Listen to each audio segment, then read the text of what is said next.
Next 28థ్ question. ఇది చాలా చాలా ఇంపార్టెంట్ క్వెషన్ అండి. చూడండి జాగ్రత్తగా అబ్జర్వ్ చేస్తే, మనకి గ్రాఫు ఏ విధంగా ఇచ్చారు? ఈ విధంగా ఇచ్చారు. అయితే A x square plus B x plus C అని చెప్పి ఒక పాలినామియల్ ఇచ్చారు. దీన్ని ఎఫ్ ఆఫ్ ఎక్స్ అనుకున్నారు. అయితే ఇక్కడ సిట్యుయేషన్ ఈ గ్రాఫ్ బట్టి మనకి A values, B values, C values greater than 0ఆ, లెస్ థాన్ 0ఆ అనేది మనం ఆప్షన్ చెక్ చేయాలి. చూడండి జాగ్రత్తగా అబ్జర్వ్ చేస్తే ఫస్ట్ గ్రాఫ్ ఇలా అప్‌వర్డ్స్ ఉందనుకోండి కోఎఫిషియంట్ ఆఫ్ ఎక్స్ స్క్వేర్ అంటే ఏ గ్రేటర్ థాన్ 0. ఇలా డౌన్‌వర్డ్స్ ఉందనుకోండి A less than 0. Okay. So, టోటల్‌గా ఇక్కడ డౌన్‌వర్డ్స్ ఉంది కాబట్టి ఏ లెస్ థాన్ 0. ఇక్కడ మనకి ఒకటొచ్చింది. ఓకే. ఏ లెస్ థాన్ 0 చూడండి ఫస్ట్ 3 ఆప్షన్‌లో ఉంది.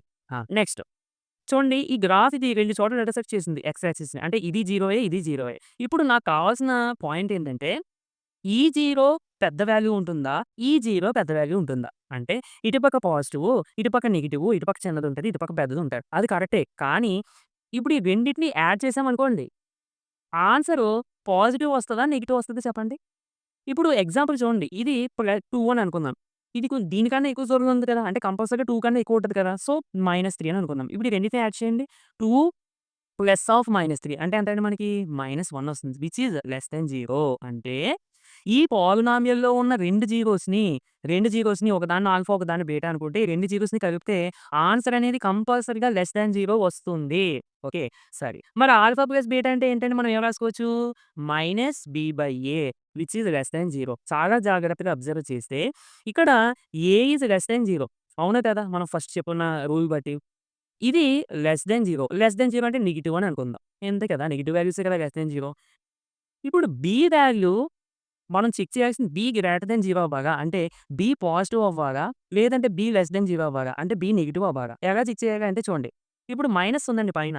ఈ మైనస్సు ఈ కిందన కూడా నెగెటివే కదా! మైనస్, మైనస్ పోతది. అవునా కదా! అంటే ఇప్పుడు బి అనేది గ్రేటర్ థాన్ 0 వచ్చిందా? లెస్ థాన్ 0 వచ్చిందా? Less than 0. So, therefore B is less than 0 అన్నమాట.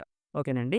ఇక ఇందులో మళ్ళీ 2 ఆప్షన్స్ ఉన్నాయి. Second option, third option. ఇక థర్డ్ ఆప్షన్ చెక్ చేసే ముందు మనకి ఇప్పుడు ఈ 2 జీరోస్‌ని ప్రొడక్ట్ చేసామనుకోండి. ఒకటి పాజిటివ్, ఒకటి నెగెటివ్ కదా! అంటే product of the zeros alpha, beta positive వస్తదా? నెగెటివ్ వస్తదా?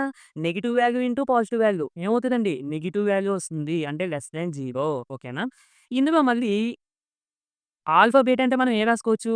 సి/ఏ అంటే సి/ఏ ఈజ్ లెస్ థాన్ 0 ఓకే. ఇప్పుడు జాగ్రత్తగా చూడండి. ఏ అనేది ఏంటండి? లెస్ థాన్ 0 అంటే ఏంటిది? Negative value. చూడండి ఇప్పుడు సి/నెగెటివ్ వాల్యూ ఈజ్ లెస్ థాన్ 0 అవును కదా! ఇప్పుడు ఇది నెగెటివు.